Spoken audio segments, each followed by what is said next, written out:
Eh bien, bonjour, bonsoir, j'espère que vous allez bien, c'est Flo. Et aujourd'hui, on se retrouve pour parler des spoilers du chapitre 398 de My Hero Academia. Après un chapitre 397 pas très long, je vous l'avoue, de 6 pages. Cette fois-ci, ce chapitre fera 15 pages. Là, c'est vraiment très intéressant, très cool. Une durée classique, un chapitre normal, disons. Du coup, donc la vidéo ne commence, je vous rappelle, si vous voulez me soutenir sur les prochaines vidéos, n'oubliez pas de vous abonner à la chaîne. On est quasiment 1000 abonnés, ce serait incroyable d'y arriver cette semaine avec la vidéo Jujutsu Kaisen également.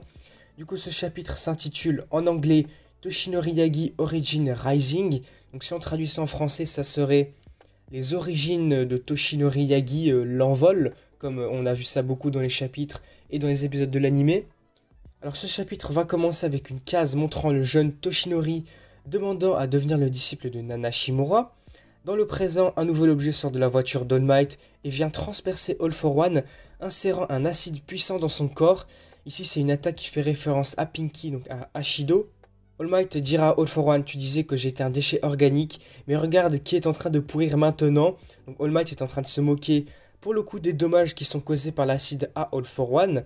Nous revenons dans le passé et nous voyons Toshinori qui est en train de demander à Nana de l'accepter en tant que disciple. Elle va lui répondre qu'elle ne peut pas parce que Toshinori est dépourvu d'alter et qu'il ne peut protéger que simplement une zone de 3 mètres autour de lui. Est-ce que ça serait une forme de métaphore pour dire qu'il est à peine capable de se protéger lui-même, alors vouloir protéger les autres, ça serait vraiment très compliqué sans alter? Il dira que sa famille a été tuée et la sienne aussi. Donc là, c'est Toshinori, donc All Might, qui dit à Nana que sa famille a été tuée. Et Nana va lui répondre que elle aussi également sa famille a été tuée. Donc ça, là, c'est vraiment une information assez intéressante pour le coup. On n'avait jamais eu d'informations, il me semble, concernant la famille d'All Might. Là, savoir qu'elle a été tuée, alors par qui? Par des vilains ou un accident? Enfin, je pense pas, mais en tout cas, c'est une information très cool à savoir. Mais nous allons apprendre que Nana n'a pas le temps d'aider Toshinori à se venger, mais ce n'est pas du tout le but de Toshinori comme on va le savoir. Lui, tout simplement, il ne supporte plus cette spirale de crimes, de haine et de tristesse au sein du pays. Elle va alors s'étonner et il va lui dire qu'il veut devenir un symbole de paix. Et c'est notamment avec cette phrase et notamment le lieu où se trouvent Toshinori et Nana qui fait écho à ce qu'on avait déjà vu au flashback de Toshinori et de Nana.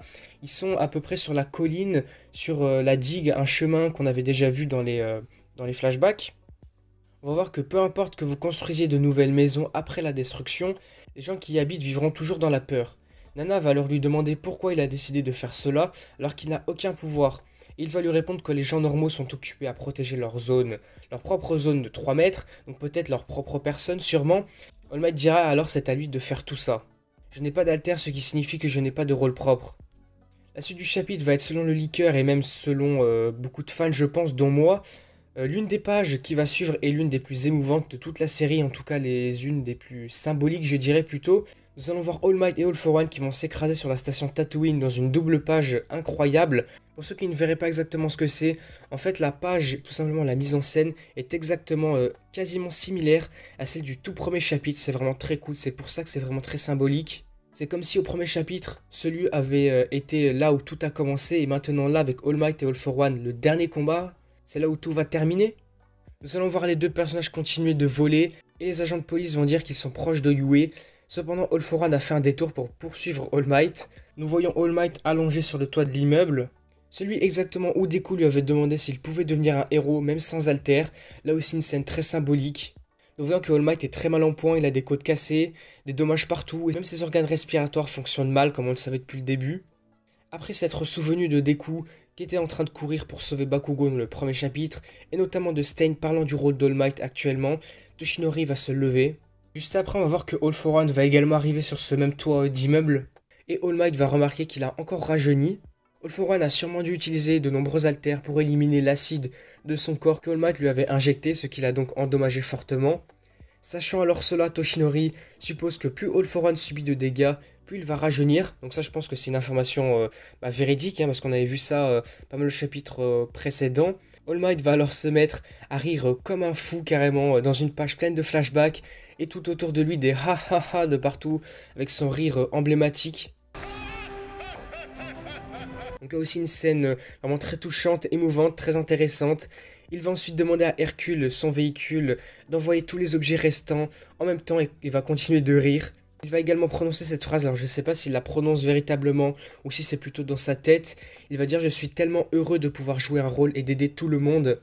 Alors qu'il dit cela, l'un des yeux d'All Might va devenir un peu normal. Sans les ombres, nous allons voir vraiment l'œil, la pupille d'All Might avec la couleur bleue sûrement. Bon, c'est vrai que là, il n'y a pas de couleur. Mais en tout cas, nous voyons vraiment le vrai visage, le vrai regard d'All Might. Elle a également prononçant cette phrase: je ferai de mon mieux, nous ferons de notre mieux et nous gagnerons. Là, sûrement que ces mots sont prononcés à la fois par All Might et par Nana Shimura, ce qui est vraiment très intéressant là aussi. Puis le chapitre continue, nous voyons les nouveaux objets qui comprennent deux gantelets que All Might a propulsés là avec la voiture. Donc ce sont les tentacules métalliques de Doc Ock et un corbeau robotique. All Might va alors se préparer à attaquer avec tout ce qui lui reste et va activer Ingenium et Uraviti pour augmenter sa mobilité. Là, une fois de plus, une référence aux techniques et aux noms de ses élèves pour le coup. Par la suite, là, je pense que c'est vraiment très symbolique pour le coup. Nous allons voir des vagues de l'océan et le vestige d'All Might qui va sentir la présence du vrai All Might.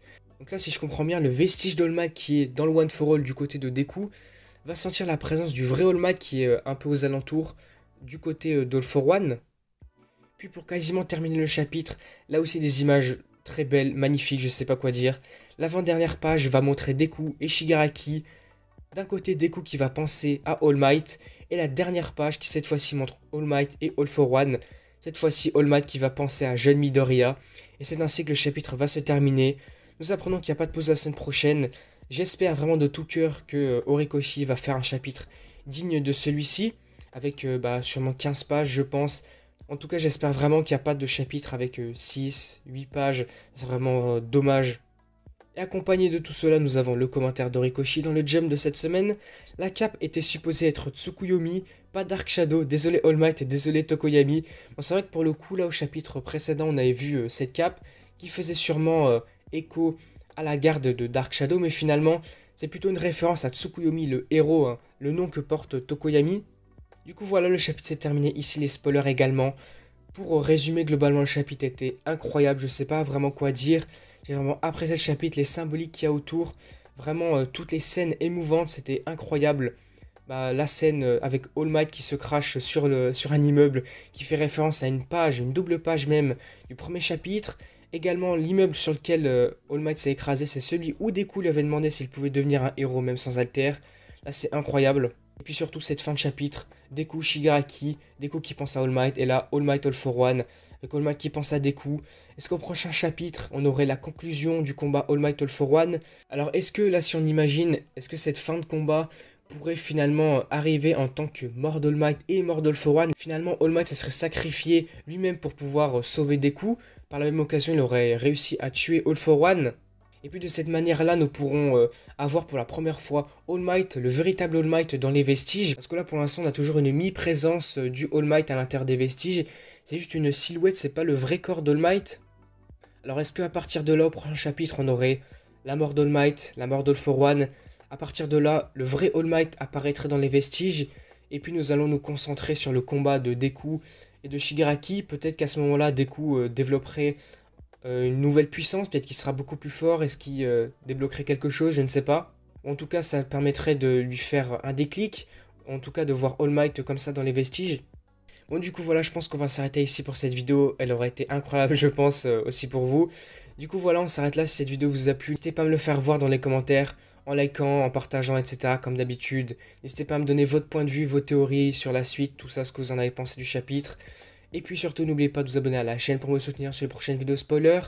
Et puis, pour atteindre cette barre des 1000 abonnés, ce serait incroyable. Et du coup, moi, je vous dis à la prochaine.